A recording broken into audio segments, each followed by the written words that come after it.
செத்து ஒழிவதே மேலானது என்று புரட்சியாளர் அண்ணல் அம்பேத்கர் முன்வைத்த முழக்கத்திற்கேற்ப சாதி அடிமைத்தனத்தின் தலையேற்க தன்னுடைய தலையே கொடுத்த தகைசால் பெருந்தமிழர் எங்களுடைய தாத்தா ஐயா இமானுவேல் சேகரனார் அவர்கள் ஆழ்ந்து வீழ்ந்து கிடக்கிற தமிழ் தேசிய மக்கள் மேலெழுச்சி கொண்டு அரசியல் வலிமை பெற்று அதிகார வலிமையை அடைவதற்கு தடையாக வேறு இடையூறாக இருப்பது சாதி மத பிளவுதான். அரசாட்சி செய்தோம், கலை இலக்கிய பண்பாடு வழிபாடு தோன்றியது, அங்குதான் கோட்டை கட்டி ஆண்டோம், அங்குதான் நாம் எல்லோரும் பாண்டியர்கள் என்று அழைக்கப்படுது. உங்க எல்லாத்தையும் கேட்கிறேன், எந்த தமிழ் சாதியில பாண்டியன்னு பெயர் இல்லை? யாராவது ஒரு சாதியில பாண்டியன்னு பேர் இல்லை சொல்லு பாப்போம். நீனும் பாண்டியன், நானும் பாண்டியன், இவரும் பாண்டியன், அவரும் பாண்டியன். இப்ப தெரியுதா? உண்மையை சொல்லும் போது கொஞ்சம் கசக்கும், அதனால உண்மையை கசப்புக்காக பயந்து சொல்லாம இருக்க முடியாது. உண்மை தான், அதை பேசி பயன் இல்லை.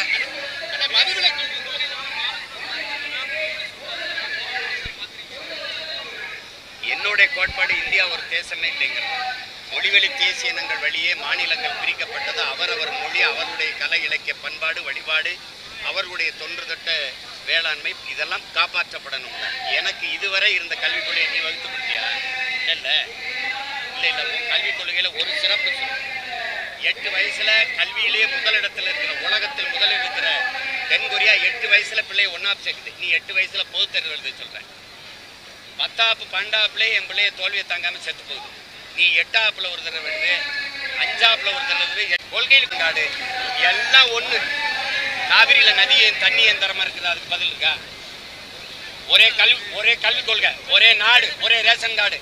எனக்கும் உனக்கும் ஒரே சுடுகாடு இருக்கா? அப்புறம் என்ன பேசிக்கிற? கல்விக் கொள்கை மது ஒழிப்பு பேர்ல தான் புதுசு இருக்கு. ஏதாவது புதுசு சொல்ல. அவன் பேசும்போது தாய்மொழி கல்விம்பா. யாரோட தாய்மொழி கல்வி? சமஸ்கிருதம் ஏன் வருது? மொழி வழிய மாநிலங்கள் பிரிக்கப்பட்டதுல சமஸ்கிருதத்துக்கு பிரிக்கப்பட்ட மாநிலம் எத்தனை? எதுக்கு திருச்சி ஏர்போர்ட்ல, திருச்சி வானூர்தியில சமஸ்கிருத கல்வெட்டு ஏன் இருக்கு? இதான் அந்த கட்டாய மொழி திணிப்பு. புதிய கல்விக் கொள்கையில சமஸ்கிருதம், இந்தி இருக்கா இல்லையா? அப்புறம் மது ஒழிப்புக்கு ஆதரவு தெரிவிக்கிற எல்லாரும் ஒரு அணியில சேர்ந்தா தமிழகத்தில் மது கடைகளை அடைத்து விடுறதா திருமாவளவன் சொல்றாங்க. அது உங்களோட கருத்து இருக்கு? அது எங்க அண்ணன் கருத்து. அதுல எனக்கு தனி கொள்கை இருக்கு, மாறுபட்ட கருத்து இருக்கு. எங்க ஐயாவோ எங்க அண்ணனோ கூட்டணி வைக்கும் போது எங்க ஐயா தெரியும் எவ்வளவு மது கொள்கைக்கு எதிராக இருந்தார், மது ஒழிப்புக்கு ஆதரவா இருந்தார். மதுவை டாஸ்மார்க் மூடுறாங்களோ அவங்களோட கூட்டணின்னு சொன்னது உண்டா? இனிமே சொல்லுவாங்களா? இப்ப எங்க அண்ணா அதிமுகவை கூப்பிடுறாங்க. அதிமுக ஆட்சியில மது இருந்ததா இல்ல ஒளிஞ்சிருந்ததா? இப்ப கூப்பிட்டு என்ன ஆகும்? நீங்க யாரு மது ஒழிப்பு கொள்கையை ஏற்று மதுவை ஒழிக்கிறோம், டாஸ்மார்க் மூடுறோம்னு பேரறிவிப்பு செய்றீங்களோ அவங்களோட தேர்தல் உடன்பாடுன்னு சொன்னா அது போராட்டம். இது போராடி அப்புறம் மறுபடியும் அவங்க தரகத்தானே செய்வாங்க. அனைவரும் ஒரு அணியில இது பண்றப்ப அதை எதிர்க்கிறதுக்கு வாய்ப்பு நிறைய இருக்கும். மற்ற மாநிலங்களுக்கு முன்னுதாரணமா இருக்கலாம். அதாவது அது ஒழிக்கிறது தேர்தல் நேரத்தில் ஒழிக்கலைன்னா என்ன பண்ணுவீங்க? ஒரே அணியில மதுவுக்கு எதிரான ஒரு அணி கொள்கையை வச்சு தேர்தலை ஒன்றா சந்திப்போமா? வர்றீங்களா? நான் வரேன். நீங்க யார் வர்றீங்க? எங்க அண்ணன் சொல்ற ஒரே அணி, அதான் நாங்க சொல்ற தனித்தனி ஒரே அணி மது ஒழிப்புக்கு எதிரான மது ஒழிப்பு கொள்கை உண்டா அணி. எங்க அண்ணன் சொல்ற கருத்து சரி, அதை யார் கூட இருந்துகிட்டு செய்யறது? தம்பி, டாஸ்மார்க்ல விற்பனை குறைஞ்சிருச்சுன்னா அங்க விற்பனையாளர்களை அந்த வேலை செய்யற பிள்ளைகளை பணி நீக்கம், இடைக்கால பணி நீக்கம் செஞ்ச அரசு இது.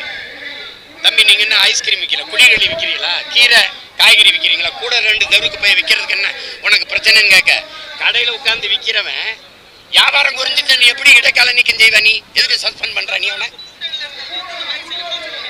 கூட்டணியில இருந்து என்ன செய்வ? என்ன பேசிய பயன் இருக்கு? சாராய ஆலை வச்சிருக்கிறது யாரு? சாராய கடையில வியாபாரம் குறையிறதா?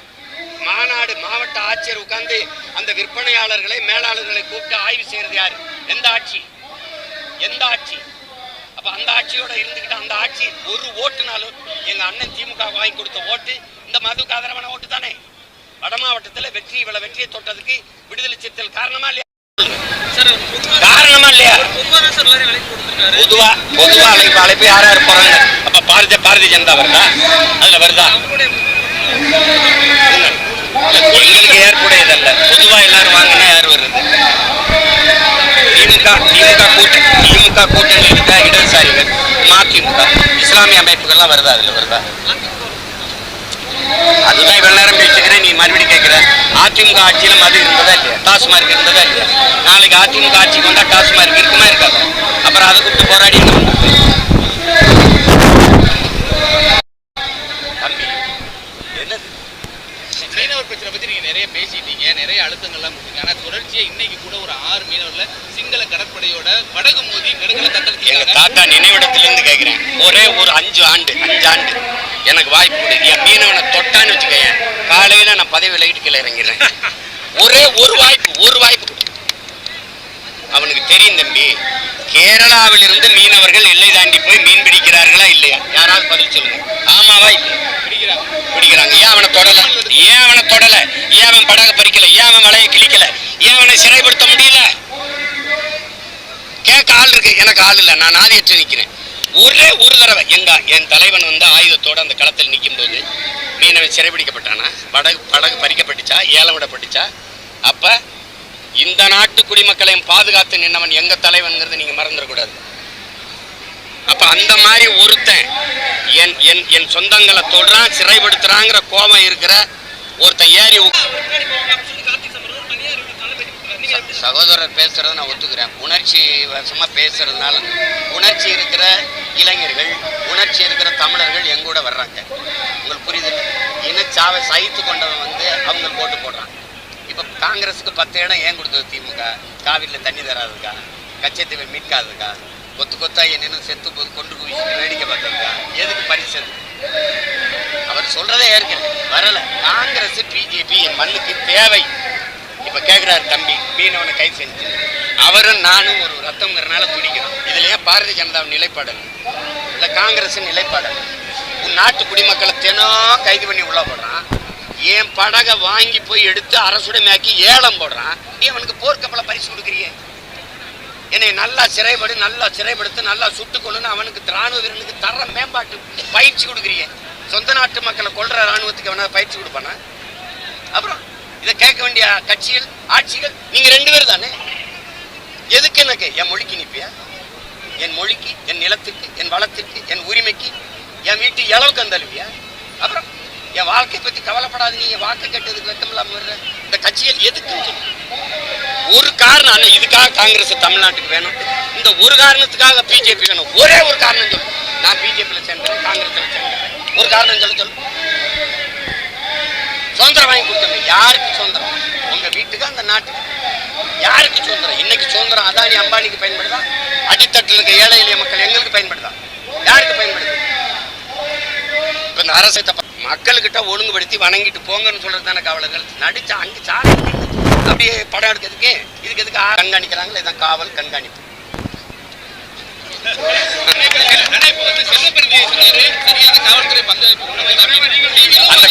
அந்த கருத்தை நான் காவல்துறையை மதிக்கிறேன். ஆனா மேலதிகாரிகள் என்ன சொல்றாங்கன்னு தெரியல. ஒழுங்கான அந்த முறைப்படுத்தல் கிடையாது. அது எங்க அண்ணன் செல்வப்பர் இந்த கருத்தை நான் மதிக்கிறேன், ஏற்கிறேன். நீ கேட்டே இருந்தீங்கன்னா மத்தவங்க கும்பிடணும்ல. சொல்லு சட்டு.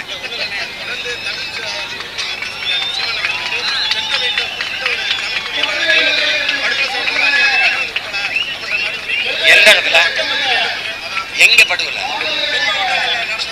ஏய், கண்டிக்கலன்னு நீ சொன்னா இப்படி கண்டிச்சு அறிக்கை கொடுத்து அதை என்னைய கண்டிச்சு அறிக்கை வர்றதெல்லாம் நீ பாக்குற இல்லையா?